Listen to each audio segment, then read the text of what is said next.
বড় জায়গায় ব্যবসা করতে পারে। আমরা সংবিধানকে মান্যতা দিয়ে, বাংলার কৃষ্টি কালচারকে মান্যতা দিয়ে, বিহারের 5 লক্ষের অধিক প্রায় 10 লক্ষ বিহারের মানুষকে আমরা আমাদের বুকে আগলে রেখে আমাদের পুলিশ প্রশাসন তাদেরকে সুরক্ষা দিয়ে এখানে রুজি রুটির ব্যবস্থা করে দিচ্ছি। কেন আমাদের 50,000 মানুষকে বিহারের মানুষরা সহ্য করতে পারবে না? এর জবাব আমাদের মুখ্যমন্ত্রীকে, বিহারের মুখ্যমন্ত্রীর কাছ থেকে নিতে হবে। আমরা মহারাষ্ট্রের কথা ভুলে যাচ্ছি না, সাউথ ইন্ডিয়ার কথা বলছি না, হরিয়ানার কথা বলছি না, অসমের কথা বলছি না। বিভিন্ন রাজ্যের মানুষ আমাদের রাজ্যে এসে কাজ কাম করছে, রুজি রুটির ব্যবস্থা তারা এখান থেকে করছে। আর আমাদের পুলিশ আর আমরা তাদেরকে বুকে আগলে রেখেছি, আমরা আমাদের ভাই হিসাবে তাদেরকে সুরক্ষা দিচ্ছি। আর আমাদের বাঙালি মানুষ যখন উড়িষ্যাতে কাজে যাচ্ছে, আসামে কাজে যাচ্ছে, মহারাষ্ট্রে কাজে যাচ্ছে, হরিয়ানাতে কাজে যাচ্ছে, বেঙ্গালোরে কাজে যাচ্ছে, তখনই তাদের উপরে আক্রমণ কেন নেমে আসবে?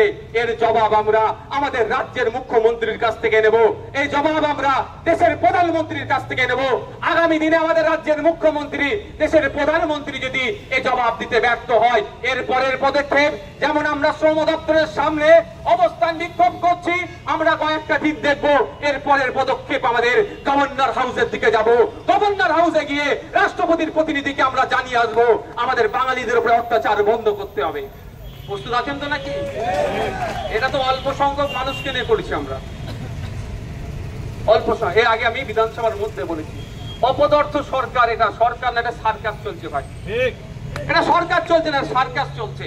আমি অনেক আগে এদেরকে বলেছিলাম পরিযায়ী শ্রমিকদের জন্য আলাদা আইডেন্টিটি কার্ড তৈরি করা হোক, প্রতিটা রাজ্যে একটা করে আমাদের রাজ্যের পক্ষ থেকে অফিসার রাখা হোক।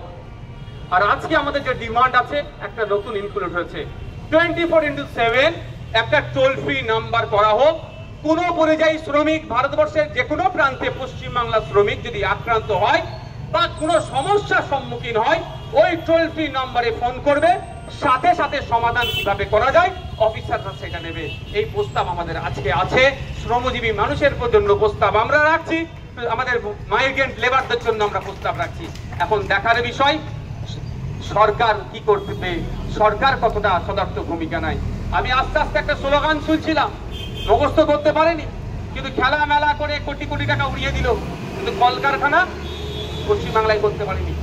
প্রতি বছরে ঘটা করে কি বলছে, এই বিশ্ববঙ্গ বাণিজ্য সম্মেলন করছে, ভালো কথা, কিন্তু বিশ্ববঙ্গ বাণিজ্য সম্মেলনে কত টাকা ইনভেস্ট হচ্ছে অ্যাকচুয়াল সেটা বলছে না, গল্প অনেক শোনাচ্ছে, এত হাজার কোটি টাকা। আরে আমরাও